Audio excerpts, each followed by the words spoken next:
ભારતીય જનતા પાર્ટીએ લગભગ 10 વર્ષથી ચૂંટણીના હિસાબો આપ્યા નથી. કોંગ્રેસે 8 વર્ષથી આપેલા નથી. આઈટી રિટર્નથી લઈને ઘણી બધી બાબતો એવી છે કે જે ખરેખર એને આપવી જોઈએ, નિયમ પણ છે, છતાં પણ આપવામાં આવતો નથી. અને ચૂંટણી પંચ, રાજ્ય ચૂંટણી પંચને તો ગણકારતા જ નથી. તો આ બધી જ આપણે વાત કરવી છે. અને વાત એટલા માટે કરવી છે કે 2011 થી 2012 સુધીમાં કેટલું ચૂંટણી ખર્ચની હિસાબો હતા અને શું બાબતો હતી. તો આ અંગે રાજ્ય ચૂંટણી પંચ સમક્ષ અનેક રજૂઆતો કરીને વિગતો મેળવી છે અને વિગતો આપણે મેળવનાર જે છે એમની સાથે આપણે વાત કરવાના છીએ. અને એ વાત અત્યંત બહુ મહત્વની છે, એટલા માટે આજે આપણે વાત કરવી છે. આપણી સાથે સંતોષસિંહ રાઠોડ જોડાવાના છે, તો એ બધી આપણે વાત કરવાના. સંતોષસિંહજી, તમારું સ્વાગત છે ધ ગુજરાત રિપોર્ટમાં. તો આ જે ઉમેદવારો ચૂંટણી લડી રહ્યા છે એ ખરેખર હિસાબ આપે છે ખરા? કારણ કે તમે રાજ્ય ચૂંટણી પંચ પાસે ઘણી બધી વિગતો માંગી, સતત લડવું પડ્યું અને આખરે કંઈક તમને થોડી સફળતા મળી છે. તો શું પરિસ્થિતિ છે? આ લોકો હિસાબો આપે છે ખરા?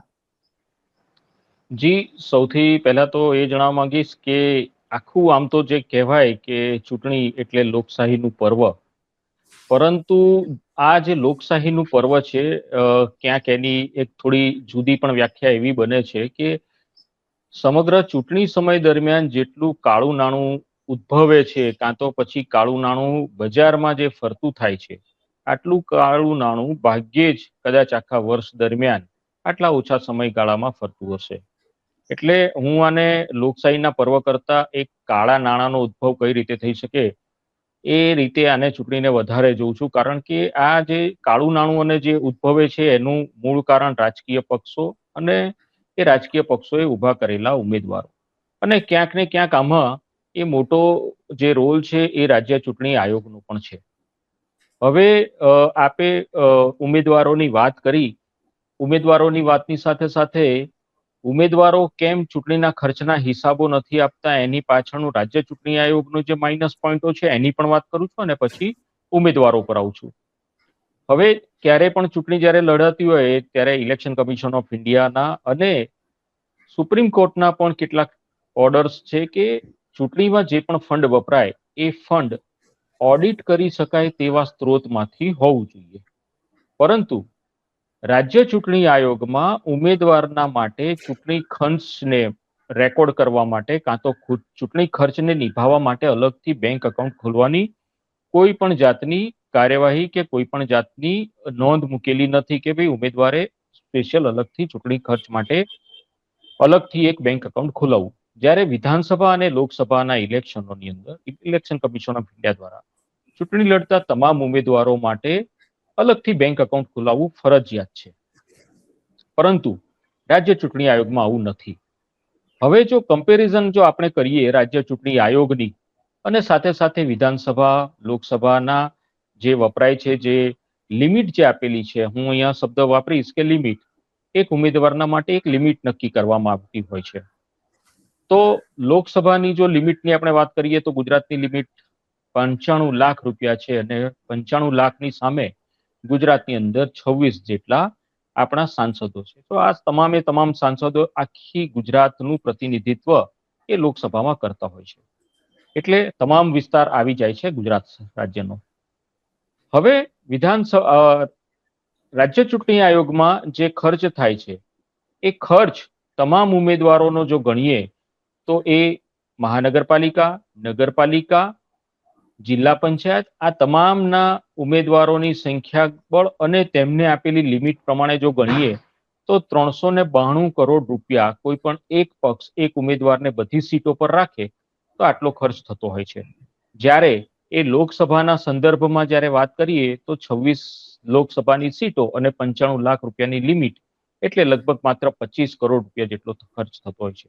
એટલે આ બંનેની સરખામણીમાં રાજ્ય ચૂંટણી આયોગ દ્વારા જે યોજાતી સ્થાનિક સ્વરાજની ચૂંટણીઓ છે તેમાં ખર્ચ એ 16 ગણો વધારે ખર્ચ છે. 16 ગણો વધારે ખર્ચ હોવા છતાં પણ અહીં આ ખર્ચ રોકડમાં થાય તેવા નિયમો રાખવામાં આવ્યા છે. બેંક દ્વારા નિયમો, બેંક દ્વારા જ ખર્ચો કરવો પડે એવા નિયમો પર ભાર મૂકવામાં આવ્યો નથી અને ઉમેદવારોને પણ બેંક એકાઉન્ટ નિભાવવા માટેની કોઈ જોગવાઈઓ નથી. એટલે ક્યાંક ને ક્યાંક રાજ્ય ચૂંટણી આયોગ એ પોતે આવા નિયમો બનાવી અને ક્યાંક ને ક્યાંક કાળા નાણાંને એ પોતે પણ એક સપોર્ટ કરે છે અને ક્યાંક ને ક્યાંક એના કારણે પણ આ કાળું નાણું વધારે માર્કેટમાં ફરી રહ્યું છે. હવે આની સાથે જો બરાબર. વાત કરીએ હમ હવે આની સાથે વાત કરીએ આપણે ઉમેદવારોની. તો ઉમેદવારોની વાત આવે કે શું ઉમેદવારો ચૂંટણી ખર્ચના હિસાબો નિભાવતા હોય છે? તો ગયા વર્ષની આપણે ઉદાહરણ સાથે જો વાત કરું તો ગયા વર્ષે ગાંધીનગર મહાનગરપાલિકા આ ગાંધીનગર મહાનગરપાલિકામાં ઉમેદવારોની કુલ સંખ્યા જે જીતેલા ઉમેદવારો હતા એ 44 હતી. આ 44 ઉમેદવારોમાંથી 41 ઉમેદવારો ભારતીય જનતા પાર્ટીના હતા અને ભારતીય જનતા પાર્ટીના તમામ ઉમેદવારોએ પોતાના ખર્ચનો હિસાબ એક સમાન આપ્યો હતો. એક સમાન એટલે કે તમામ ઉમેદવારોએ 180 જેટલી પોતાની એન્ટ્રીઓ કરી હતી ખર્ચની અને આ તમામે તમામ ખર્ચની એન્ટ્રીઓ તમામ ઉમેદવારોની એક સમાન હતી. પહેલા નંબરના થી લઈને 180માં નંબરની ખર્ચની એન્ટ્રી એક સમાન અને ખર્ચમાં જે વ્યક્તિઓનું નામ લખ્યું એ વ્યક્તિઓનું નામ પણ એક, સર્વિસ આપનાર જે એજન્સીઓ છે તેના નામ પણ સેમ ટુ સેમ. એટલે ઉમેદવારો દ્વારા જે ખર્ચના હિસાબો જે ચૂંટણી પંચને જે જમા કરાવવામાં આવે છે તે પણ તદ્દન ખોટા હોય છે. ઘણા ઉમેદવારો પોતાના ખર્ચના હિસાબો પણ નથી આપતા અને હિસાબો ન આપવાની સ્થિતિમાં આવા ઉમેદવારોને 6 વર્ષ માટે સસ્પેન્ડ કરવાની જોગવાઈ છે રાજ્ય ચૂંટણી આયોગમાં. પરંતુ આના માટે પણ અમે કેટલીય વખત અપડેટ કરેલા છે ને કેટલી વખત ફરિયાદો કરેલી છે, પરંતુ રાજ્ય ચૂંટણી આયોગ દ્વારા આવા જે ઉમેદવારો ચૂંટણી ખર્ચના હિસાબો નથી આપતા તેમના વિરુદ્ધ કોઈ પણ જાતની કાર્યવાહી નથી કરતા. જી બરાબર છે. તો એના દ્વારા પણ કાર્યવાહી થતી નથી. તો તમારો પ્રશ્ન તો વાજબી છે કે કાર્યવાહી થતી નથી. તો આમ ખરેખર ચૂંટણીમાં નિયમ શું છે? ઉમેદવારોએ એના હિસાબો આપવા ફરજિયાત છે એવા ચૂંટણી પંચે કોઈ આદેશ આપેલા અથવા તો કોઈ જજમેન્ટ ખરા? જી રાજ્ય ચૂંટણી આયોગના જે નિયમો છે એ નિયમો પ્રમાણે ચૂંટણીનું પરિણામ જાહેર થયાના 30 દિવસની અંદર તમામ ઉમેદવારોએ પોતાના ચૂંટણીના ખર્ચના હિસાબો એ એફિડેવિટની સાથે એ પોતાના રિટર્નિંગ ઓફિસરને એટલે કે પોતાના ચૂંટણી અધિકારીને સબમિટ કરવાના હોય છે અને સબમિટ કરતાની સાથે જ એ તમામે તમામ રેકોર્ડ જે છે એ રાજ્ય ચૂંટણી આયોગને પણ સોંપવામાં આવતો હોય છે. અગાઉ 2021ના પહેલા આ તમામ જે દસ્તાવેજ છે એટલે કે ઉમેદવારોના ચૂંટણી ખર્ચના હિસાબો એ જો કોઈને જોવા હોય તો એને આરટીઆઈ કરવી પડે, આરટીઆઈ કરીને દસ્તાવેજો મેળવવા પડે.